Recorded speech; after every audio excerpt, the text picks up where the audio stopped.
Hey, you fragrance friends and enthusiasts, welcome back. It's Benjamin here at the Centaur Fragrance Channel, showcasing 5 brand new fragrances, probably to you, that you might not know about. Rose fragrances on the chopping block today. You might not be familiar with these fragrances. You might not have heard these fragrances, but we're going to explore them, going to introduce you to them, and help you maybe find a rose fragrance that you'd really like to know about today. Okay, but before we do, you know what to do down below to support this channel. Like, do all that good stuff. Just takes a second, but it certainly helps this channel show back, give a little bit of love back to me as I help you with this video and give you some beautiful content, some wonderful content today.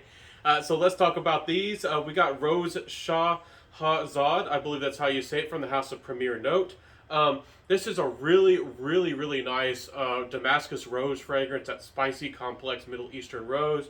If you've never experienced it, this is one of the best interpretations of it. There are some beautiful fragrances like Rose de Araby from the House of the Armani Privé collection.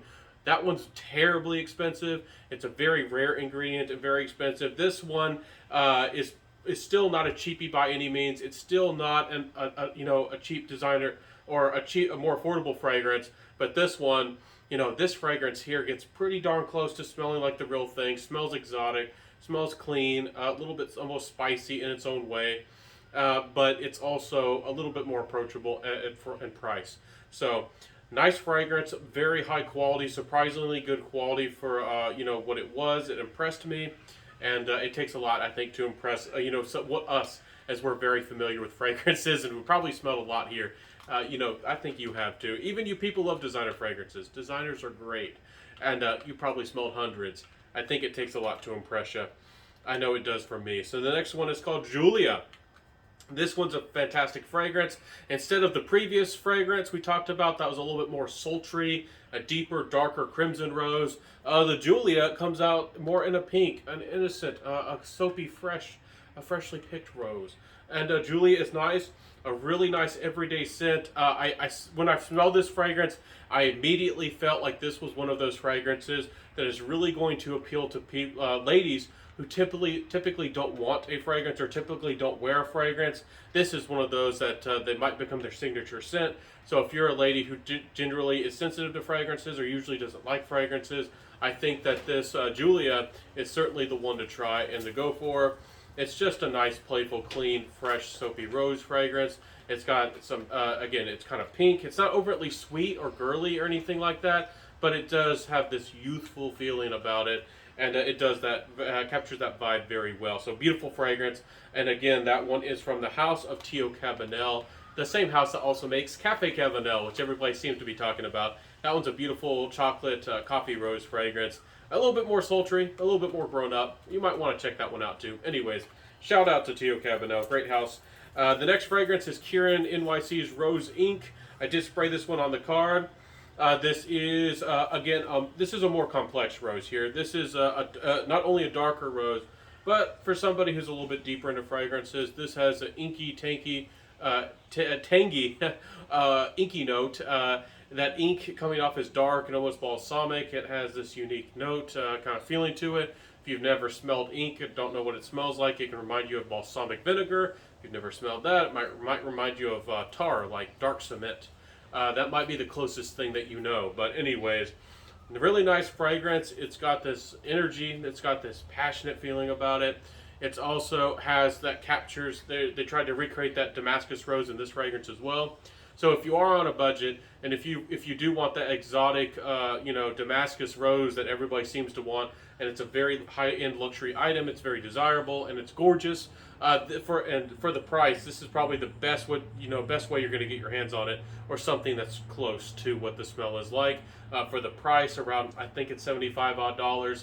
This is really the best, the closest that you're going to get in the, for the money. So Rose Ink is nice though, complex and unique, and there's not a lot of inky fragrances out there for the ladies. So if you do like that vibe, there it is. I got it for you. Okay, we've been talking about some dark and some spicy, some exotic fragrances. We talked about the Innocent Julia. Let's talk about another fragrance that's fresh and clean and easy to wear, something that's timeless. This is Hermes. This one is called Pamplemousse Rose, or Rose de Pamplemousse. I think that's how you say it. Anyways, this is a very soft, It's grassy rose. This is like a green rose. This is your white green rose, like a bouquet of white and green roses, or just freshly picked white roses. This is very clean. It's very soft, slightly watery. If you're familiar with the House of Hermes, they are certainly one of the best at florals. They certainly know how their way around florals and how to pull them off. Longevity isn't the best on these more pure, fresh floral fragrances from Hermes, but the quality is unmistakable and it just smells really refreshing and clean, almost like cologne fragrances and aftershaves for the men.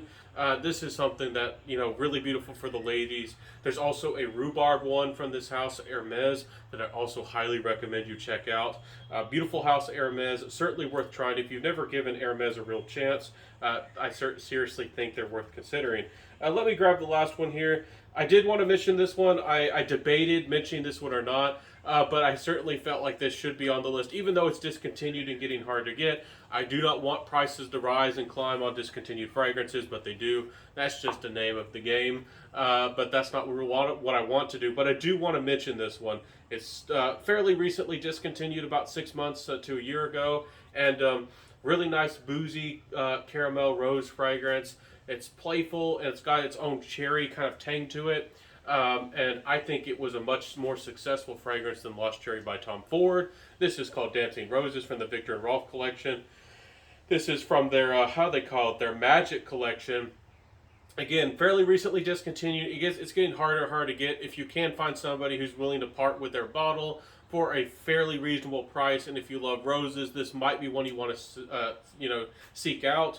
But again, this is going to be more for the people who love vintages and discontinues and want something in their collection that they feel is a little bit special.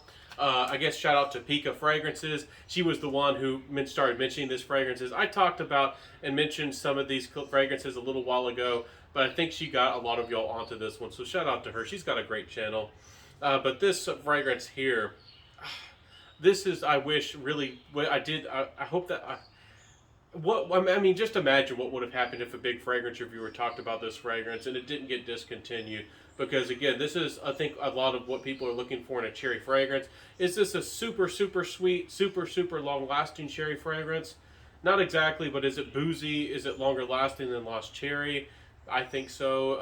Is it higher quality and has more interesting nuances? And is it gorgeous? I think so. So I think it does a better job. So anyways, Dancing Roses. And again, compared to the price, I think these were around $150. It's cheaper than Tom Ford too, so... Anyways, it was cheaper. It still kind of is, and even discontinued. Anyways, beautiful fragrance list. I hope that I showcased a beautiful rose for you people today. Wonderful ladies and gents. Again, ladies, I do try to make a video like this every once in a while for you.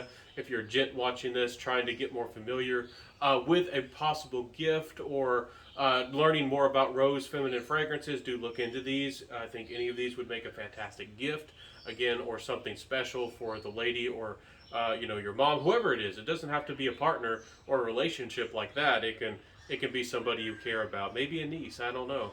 Anyways, beautiful fragrances. I hope that you check these ones out today, and I hope that you let me know in the comment section below which one sounded the best. And do you like rose fragrances at all, or did you enjoy this list, ladies? Gents, have a beautiful day. Smell great. I hope that I showcased and helped you find, or I hope maybe you'll find your next favorite fragrance from this list. Have a beautiful day, everybody. I upload Mondays, Wednesdays, and Fridays. I'll see you in the next video, everybody. Have a beautiful day. Peace and love to you. Namaste, as they say. And I'll see you soon, everybody. Peace out, and bye.